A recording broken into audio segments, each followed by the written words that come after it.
বৈষম্য বিরোধী ছাত্র আন্দোলনের অন্যতম সমন্বয়ক সার্জিস আলম ও হাসনাত আব্দুল্লাহকে নিরাপত্তা স্বার্থে ও জিজ্ঞাসাবাদের জন্য ঢাকা মহানগর গোয়েন্দা কার্যালয়ে নেওয়া হয়েছে। শনিবার রাতে তাদের মিন্টু রোডের ডিবি কার্যালয়ে নেওয়া হয়েছে। বিষয়টি নিশ্চিত করেছেন অতিরিক্ত পুলিশ কমিশনার মোহাম্মদ হারুনুর রশিদ। এর আগে সমন্বয়ক নাহিদ ইসলাম সহ অন্য ৩ জনকে রাজধানীর গণস্বাস্থ্য নগর হাসপাতাল থেকে হেফাজতে নেয় ঢাকা মহানগর গোয়েন্দা পুলিশ। এ বিষয়ে ডিবি প্রধান হারুনুর রশিদ বলেন, প্রধান সমন্বয়ক নাহিদ ইসলাম, আসিফ মাহমুদ ও আবু বাকের মজুমদার এই ৩ জনকে আমরা শুক্রবার রাতে নিয়ে এসেছি। তারা ফেসবুকে নিরাপত্তাহীনতার কথা বলেছিলেন। তাদের একজনের বাবাও নিরাপত্তাহীনতার কথা বিভিন্ন জায়গায় বলেছেন।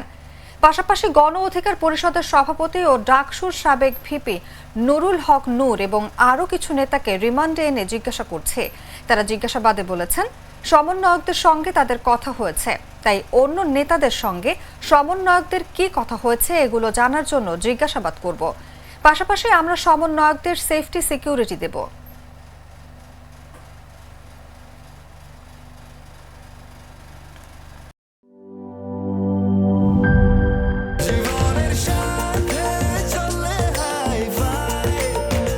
স্বাস্থ্যকর অল টাইম ফ্যামিলি কেক, সব সময় অল টাইম হেলদি লাইফ।